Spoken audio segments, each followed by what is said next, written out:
Well, hello, I'm Rajni. So yes, we just did a show on Tuesday night, so I apologise for my slightly post-show cold state. But I'm going to keep this very simple, it's not fancy at all. I just thought I'd talk a little bit about how I've come to work in this way and kind of how I've led up to that, and then talk a little bit specifically about doing Glorious here in Newcastle and the model for that and kind of how it works. So, I think it was about 5 years ago, I was lucky enough to get a grant from the Live Art Development Agency, which was called a one-to-one bursary. And it was about kind of taking your practice to new audiences, or to doing something very different with your practice. And I was really, I guess I'd got to a place in terms of my career where I was really feeling like I could possibly have a successful career as an artist, touring performance work, and that I could do that without ever breaking beyond the boundaries of a particular type of audience. And I think my practice sits very much within, or has sat very much within, the kind of live art world, which is kind of an interesting world because it's really brilliant and amazing and groundbreaking, and then sometimes it does also feel like a small group of people travelling around watching each other's work, which has, some really great things about it, but also has its problems, I think. And I really just wanted to go, well, why do I make this type of work that's very visual, kind of image-led? And actually a big part of that is because I believe that even though it is quite experimental and non-conventional in terms of its format, that more people can access it, and that actually there are a lot of people that I think can engage with that type of visual work, that because it's kind of reaching out in a very different way. So anyway, I got this grant and I basically used it to visit places I hadn't been to before and just try and do stuff in public space. So I did things in Lancaster, in Colchester, I did some work in the States, and so a bunch of different places.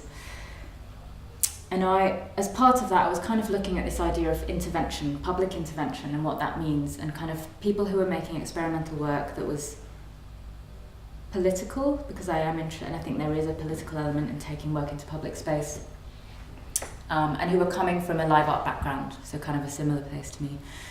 And what I observed was that a lot of that work was work that I thought was brilliant, and I think is really important work, but often would kind of further alienate people who already didn't agree with those views politically, or didn't like that kind of work, or thought it was weird or destructive or whatever. So it wasn't actually bringing different people together, it was actually kind of maybe exacerbating something on some level. So I started to look at how can I make a piece of work in public space that is political, but is a way of opening up conversation with people I might never otherwise talk to, and people who might have very different views to me.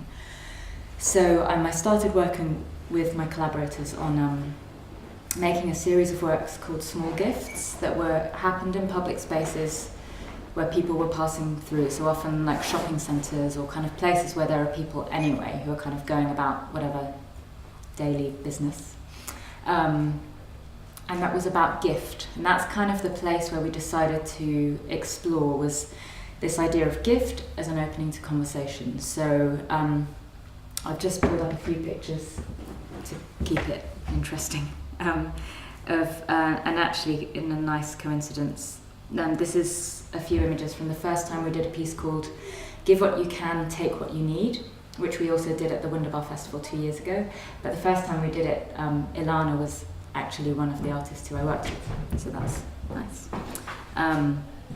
So in this, and I'll just describe this piece just so you get a sense of some of the work and kind of how we went about it.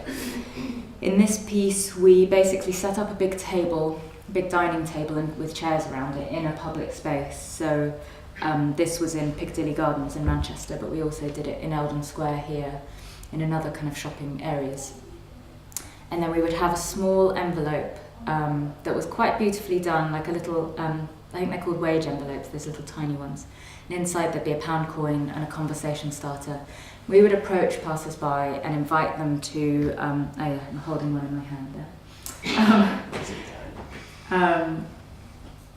Invite them to take the envelope as a gift and use the pound as inspiration to buy or make or find something and bring it back to the table. Then everyone who was at the table could share whatever was at the table. And we would do it over a few days, so people might come back the next day, or some people just went and came back straight away. And then basically everybody who was at the table met each other and hung out, and then they had the conversation starter, which had just some kind of question like, what's your favourite kind of weather, or those kind of things. Just so that people could meet each other and had a kind of starting point for that. And we would kind of facilitate that, but it was basically, the idea was you offer something and then everybody shares whatever is at the table. So we did a series of works like this, and they were really successful, really, really interesting. What we found, and this piece was actually touring alongside a big, kind of bigger visual performance piece called Dinner with America, which we also did at the Wunderbar Festival. And what we found was that we were meeting amazing people. So here, we met incredible people at Eldon Square through doing Give What You Can. We had an incredible audience for Dinner with America, but there was little, if any, crossover between those audiences. So I think at this point we felt like, okay, we've done all of this work, and how could we take it to the next level? And that's when we started working on Glorious, which is the piece we did on Tuesday at the Wunderbar Festival. So for Glorious, I'll just leave that. The way that Glorious works is, in each place that we do it, the other thing I should say is that I think I've really reacted against this idea of kind of touring. I mean, touring work is kind of what I do, but touring a piece of work and going to a lot of different places and never really getting to know those places. So with Glorious, we wanted to find a way of really being in a place, working with the people in that place, but also making a large-scale experimental piece of work with those people. So with Glorious, we work very closely with the presenter, so in this case, the Wunderbar Festival, and we've actually been working for a kind of a good year on kind of just setting up this project. And but in the kind of shorter term, we've been working since September with students from the Academy of Music and Sound in Gateshead. So that there are these two strands in the lead up to every show. One is that we work with local musicians, and one is that we work with local participants. So with the musicians, Susie, our musical director, came up in August and held an event with Wunderbar here, I think, where she presented some of the songs and went and met a lot of different musical groups and kind of schools who might be interested in working with us. And through that we found the Academy who were very interested in doing this project with us. And basically the show has 6 songs that exist, but that we invite local musicians to reinterpret in however they want to. So the musicians for this one worked from the beginning of September. I think they had weekly sessions. Susie came up for a few of those, but they also just worked together, formed a group together, and really put their own spin on the songs. So they're quite slow songs. You'll hear a couple of them in a minute, and they kind of made them into brilliant upbeat rock songs. So there's that process, and then the other side of the process is that I've been here for a month now, and we at the beginning of the month set up for 4 days in Eldon Square. We set up some sofas, and we were there from 8 a.m. to 8 p.m. for 4 days. And we just had this little cosy space within this shiny shopping centre, where we invited people to write a letter to a stranger. So basically we had a big poster, and then we would make people a cup of tea, and it was for anybody who was passing by could take part. And we would talk to them a little bit about thinking about what that means. What might you like to say to somebody? You don't have no idea who that person's going to be. Or what might you like to receive in a letter from a stranger? Sometimes we would help them, like obviously not everybody's comfortable with writing, so we'd kind of do whatever we needed to if somebody wanted to take part. They would write a letter, or sometimes draw, put it in an envelope, seal it, leave it, and take one that somebody else had left. So it's kind of a completely private exchange between two strangers. So that's kind of a piece in itself, but also what we did was we talked to everybody about the fact that we're actually here as part of this larger project. If they were interested, we invited them to come to a workshop with us. So that's our kind of way of meeting people who wouldn't even necessarily respond to a call out, because I think it does actually take a certain amount of confidence or a certain type of person to even say, yes, I'm interested in doing a workshop, or I think I could do that. And then over the past month, we've kind of done a series of workshops and one-to-one sessions with people that we've met who then perform in the show, and they perform their own monologues in the show. And the choice that we've made with Glorious is very specific. It's not about reaching loads and loads of people and having like 100 people on stage singing, which is a beautiful and amazing thing, not necessarily something I would be very good at organising. But about working with, it's usually around six people, and really working with them quite in depth, helping them to write their own material and then helping them to be able to perform their own material on stage as part of the show. And the way the show is constructed, some people have quite a long process where we get to work with them over the whole month, and some people might come on board a few days before the show, and it can kind of hold that, so we're kind of ready for that in terms of how the show works. That's the basic process for Glorious. And I'm going to show you a quick video, if that's okay, which is actually not from this show, because obviously we just did it on Tuesday, so we haven't quite got there yet. But it's a video from when we did the show at the Spill Festival in London, and they had something called Spill TV, so they just made this, but it just gives you some kind of sense of the show, even though it's obviously very different from the show we did here.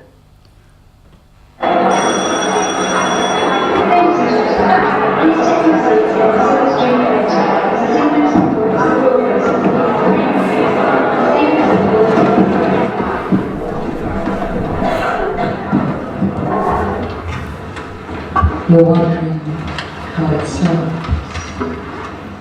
Well, this is how it starts. And then the lights go down. The curtains open.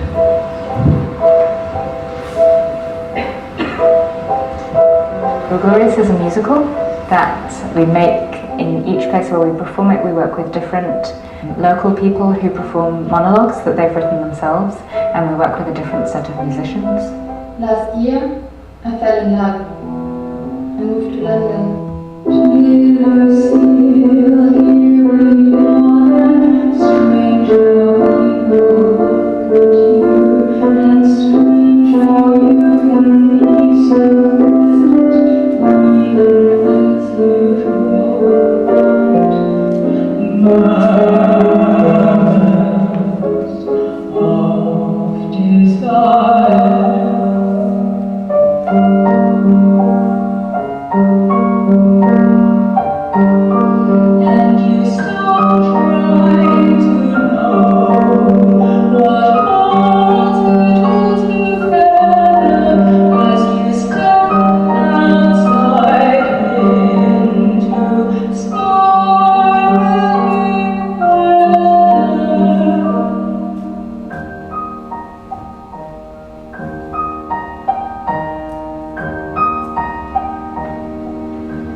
A new sweet shop moved in around the corner.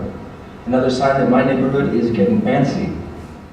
The shop's got wall-to-wall candy up to the ceiling, and it looks pretty cool even though I can't eat most of it. I stopped there to get jelly beans for my stepdaughters. One time, Roisin asked me to get her chewing gum when her mom was away. Turns out she ain't allowed to have chewing gum, but I got it for her. Dear Mark, you said you thought of me as neurotic. I thought more antidepressants. This is our world premiere for the Spill Festival, and we're working with students from the Guildhall School of Music and Drama who have, the music is already written, but they kind of reinterpret it and rearrange it. So they've done that, and then we're working with 6 people that we met in January when we ran a kind of letter writing stall on the White Cross Street Market. I met Rajni because I was working on White Cross Street at the time, and they set up a stall opposite, and they had all these daffodils, and they were handing them out to people, and I was quite intrigued to find out what was going on.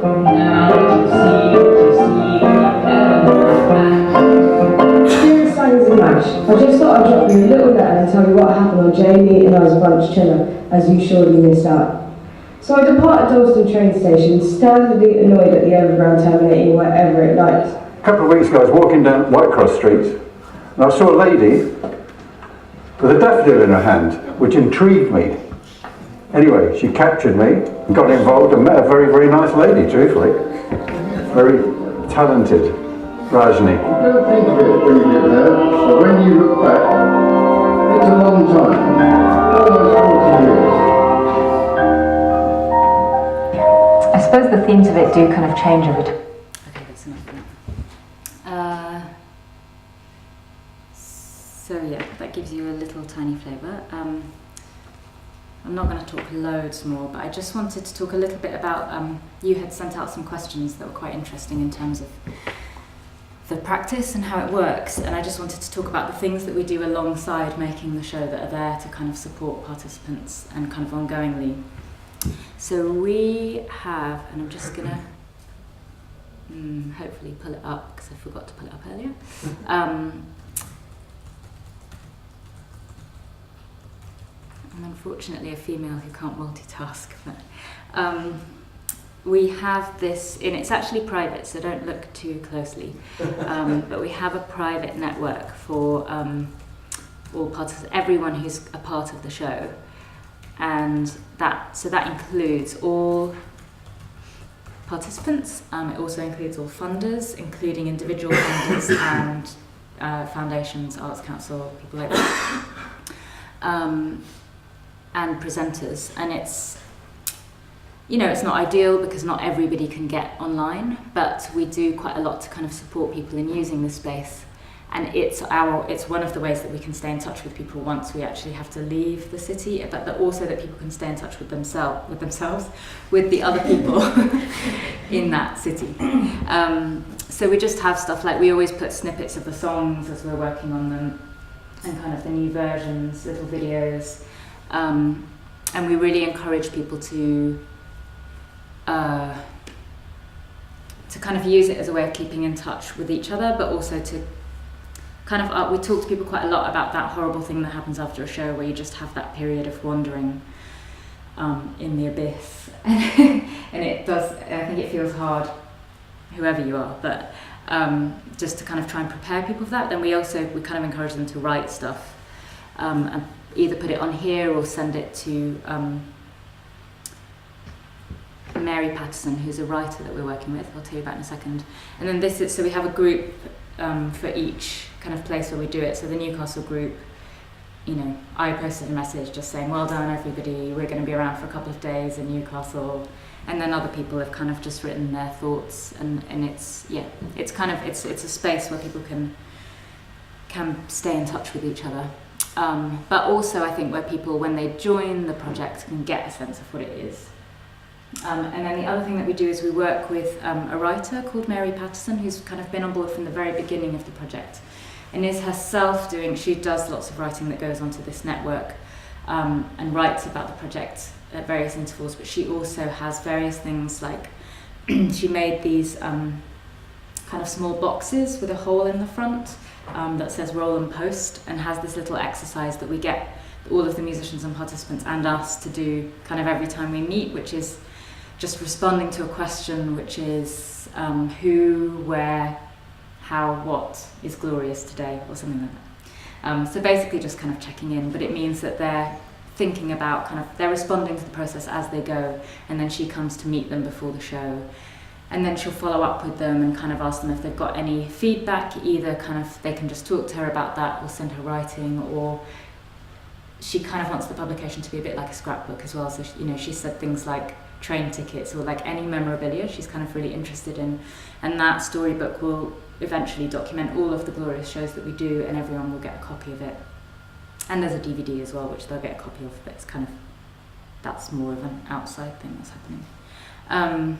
So we do those things, and then we also obviously keep quite, because it's quite a small number of participants in each place, we can keep quite closely in touch with them. So I'm kind of the director and I perform in it as well, but there's Susie who's the musical director, and then we have another performer whose sole responsibility is to work with the local performers. So we kind of have people really looking out for those people. But yeah, then after the show we kind of really keep in touch with them, and we've had a few, particularly of the performers who kind of, having done the show, have kind of said, I really want to, or I'm writing every day now, what do I do with that? And so we can then talk to the presenter and try and set them up with, put them in touch with the local group or support them through that. So as much as we can, we kind of try and do that. And then also here it's been nice, because our show was quite near the beginning of the festival, that some of the people who worked with us have then been able to come to other Wunderbar stuff and take part in it, and there's that, kind of dialogue happening. I feel like I should stop really soon. Well, maybe we'll get to some of these other questions afterwards in the discussion. I guess there's just maybe two things that I just wanted to kind of pick up on. The role of the audience. For me, it's really, really important part of what we're doing, that it's about not just working with participants who perform with us, but that the audience is also a participant. And that, in a way, is the biggest challenge and the most interesting one. Because particularly with Glorious, you're bringing together audiences who are coming to see a musical, who are coming to see an experimental piece of theatre, academics who maybe know my past work, friends and family of the performers, and they're all expecting very different things from that experience. And it's brilliant and amazing, but kind of in a really interesting room of people. And we also in London, we actually did more than one performance, which wasn't our kind of choice, but the design of it is that we only do one performance. So it is about that gathering of people in a space at one moment in time, and it's that show only ever happens once with those people. But we'll always, like with Wunderbar, we had a kind of post-show party in a cafe nearby, and we'll always try and do something like that because it feels quite important to be able to offer that. And I'm really interested in this. We've chosen for the first time to work in quite a conventional theatrical format, with the audience sitting on seats watching something that's happening on a stage, even though we invite the audience onto the stage at the end of the show. And there's something about that I think is really important, which is about doing this show is like making an intervention in a theatre space for me. It's like actually bringing people into a theatre space who wouldn't be there usually, and kind of setting up that challenge of, yes, it's this formal setup and it's this content, and how does that, asking those questions, I suppose. And then the last thing I'm going to say is just that Glorious is the best thing I've ever done. It's the moment in my life when kind of I've brought everything together in terms of what I believe personally, what I'm doing professionally, how the whole thing is working. We have funding from everybody. We have funding from the Arts Council, the Sherwood, the Paul Hamlin, and we still can't make it work financially. So I just kind of also wanted to raise that actually when you're properly engaging with communities, it's really hard to have that conversation with funders about what that actually takes. So, I've made a choice to not be paid properly for the duration of Glorious, and that's completely something that I own and that I'm very happy about, but I just kind of think it's really important to be honest about that as well, because I'm paying people less than I've ever paid them before for this project.